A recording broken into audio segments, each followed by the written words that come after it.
Hunter x Hunter é melhor do que Demon Slayer? Ou melhor do que One Piece? Ou Ataque dos Titãs? A premissa é bem simples e não é muito diferente do que a gente vê por aí. O protagonista quer ficar mais forte e encontrar o seu pai pela primeira vez. Mesmo parecendo comum, Hunter x Hunter conseguiu inovar em vários aspectos, principalmente em um que me chamou muita atenção, que é, pela primeira vez eu assisto um anime que o protagonista não tem o poder do roteiro. Então vamos lá, começando do começo, o meu interesse de Hunter vs Hunter, ele começou quando algumas pessoas falaram pra mim que o arco que tem no anime, que é o das formigas quimeras, é considerado por muitos um dos melhores arcos que existem. E a gente sabe muito bem que os fãs de anime não são tão unidos assim, mas parece ter um consenso de que essa parte específica do anime, né, esse arco, é um dos mais importantes e um dos melhores que existem. Isso não significa que você precisa assistir mais de 100 episódios para chegar no tal arco das formigas quimera, porque Hunter x Hunter, antes disso, com seu enredo envolvente, ele atrai muita audiência. Isso me chamou logo a atenção de cara, porque eu confesso que eu fiquei com um pouco de dificuldade para saber qual narrativa o criador estava usando, né, que é o Yoshihiro Togashi, porque o mais comum da gente ver no shonen é a narrativa clássica. Então, geralmente, a história tá atrelada ao desenvolvimento do personagem principal, do protagonista.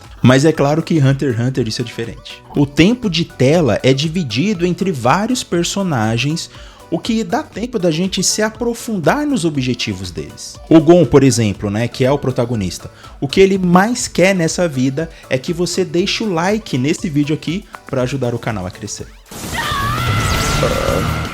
E essa profundidade, às vezes, é dada a personagens terciários. Então eu diria que o Yoshihiro Togashi, ele usa o enredo e a narrativa como um contrassenso até, né, para esse tipo de mídia. Então, concluindo, eu acredito que o Hunter x Hunter faça uso da narrativa moderna.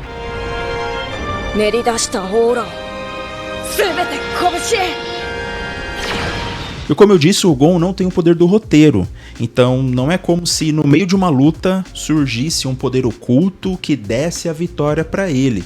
Se você quer ser mais forte, tem que treinar mais. O melhor amigo do Gon é o Killua, e apesar de terem a mesma idade, né, eles são completamente opostos. Além de outros personagens adicionados nessa dinâmica, fazendo com que Hunter vs Hunter seja único, como se a história não funcionasse se esses personagens não existissem. E por ser uma obra muito reconhecida, Hunter x Hunter se tornou inspiração para outros animes que vieram depois, mas também se inspirou em animes antecessores. O anime JoJo Bizarre Adventure inspirou as batalhas cerebrais, né? Então em Hunter x Hunter nem sempre o mais forte é o que vence, é o que melhor se adapta. O próprio poder espiritual, essa construção do poder que os personagens têm no anime, é herdado de uma outra obra do Togashi, que é o Yu Yu Hakusho. E aí a gente tem exemplos de inspiração que serviram em Naruto, como por exemplo o Sharingan e os olhos vermelhos, né, que aparecem em Hunter x Hunter,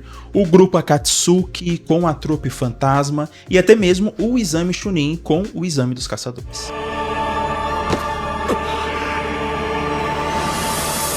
E aí quando finalmente a gente chega no arco das formigas quimera, o nível de poder já tá bem alto, mas isso acaba se tornando um elemento secundário. E como eu não quero mais dar spoilers, porque qualquer detalhe pode dar pistas do desfecho dessa parte da história, você vai ter que conferir no anime.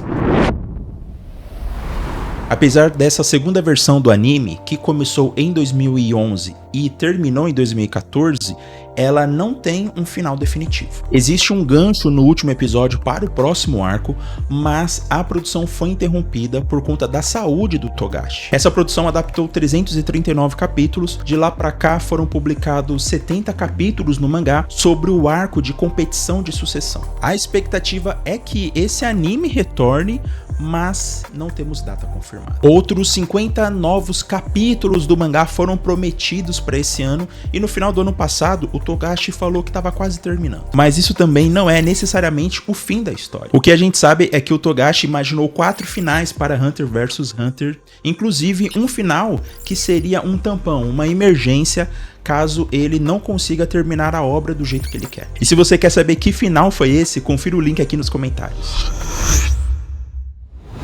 E se você quer saber mais sobre narrativa, nesse vídeo aqui eu falo das diferenças da narrativa clássica e moderna, e nesse outro aqui sobre os outros tipos de narrativa, e até o próximo vídeo.